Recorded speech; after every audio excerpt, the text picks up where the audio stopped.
Hello, my brothers and sisters. I, Joe the Jesus Guy, once again with another episode of Spiritual Breakfast. Today we're going to be talking about how do I keep my focus on God and not the obstacles in my life. Let's go ahead and start with scripture. We're going to go to Numbers chapter 14, verse 8 and 9.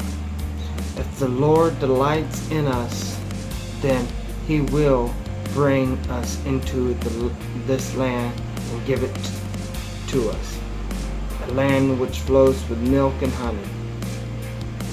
Only do not rebel against the Lord, nor fear the people of the land, for they are our bread.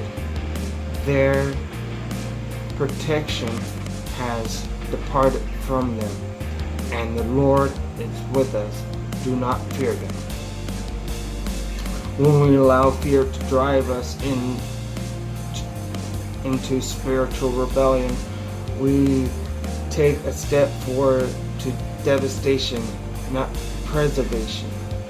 Perfect love in God drives out fear and perceives our lives. Fear can paralyze the stoutest of hearts. When we perceive a threat to our well-being or an obstacle standing between us and our goals, we often fear that the overall plan for our lives is in serious jeopardy.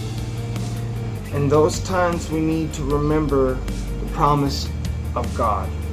When the Israelite spies set out on a reconnaissance mission to assess the land of Canaan, they had no idea what they would encounter.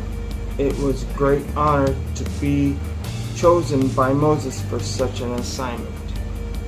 And Moses selected the top leader for each of the 12 tribes for the job. Yet all their training and leadership experience did not prepare them for something so overwhelming. Who had ever seen grape clusters so huge that it had to be carried on a pole and lifted up by 2 men? It had to be lifted up by 2 men. Who could possibly be prepared for the spot? Where was it? I lost track. Who could be possibly prepared for Canaanite warriors so massive they dwarfed the best of Israel's army? It's no wonder these spies felt a whirling mix of emotion as they headed back to their commander-in-chief to give a full report. You can imagine the scene. Moses and Aaron is Moses' brother, gather the people to hear the news. The spies confirmed that the promised land was indeed everything God said it was, but they focused on what they saw as the obstacles to their taking the land, namely the giants that lived there. Oh yes, there were giants, real giants. They gave an accurate report, but they failed to give the whole story.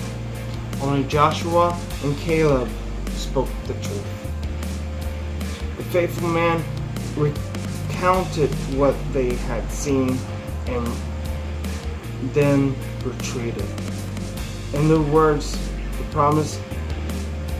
promises of God that had brought them to this point. What we read about, if the Lord delights in us, then He will bring us into this land and give it to us. What we just read in Numbers 14, 8 and 9. Joshua and Caleb lived to see the promised land, but only because they focused on the goal God had laid out for them, and not on the obstacles standing in the way. Blessings God has in store for you are just as rich. Never allow short-sighted vision, especially one focused on obstacles, to block the far-reaching plan of the Lord. Never allow obstacles to be in your way. You can pass the obstacle, whatever that obstacle may be. Persevere, for God has a better plan for you.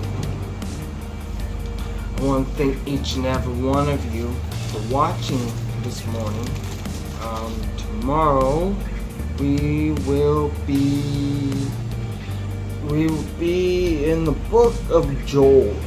We will be in Joel chapter 1 verse 19. We will be talking about how can a good God allow suffering in a believer's life. Some of us ask that many questions many times. Well, how could God allow us to suffer? We're gonna learn how God can let us suffer. That's all tomorrow. And my dog's drinking water. I just love that dog. I want to thank each and every one of you for watching. I want to say may God bless you throughout the day. And I love each and every one of you. And I'll see you next video. Oh, you stop now. Oh, good gravy. Alright, I love you guys. See you next time. Bye.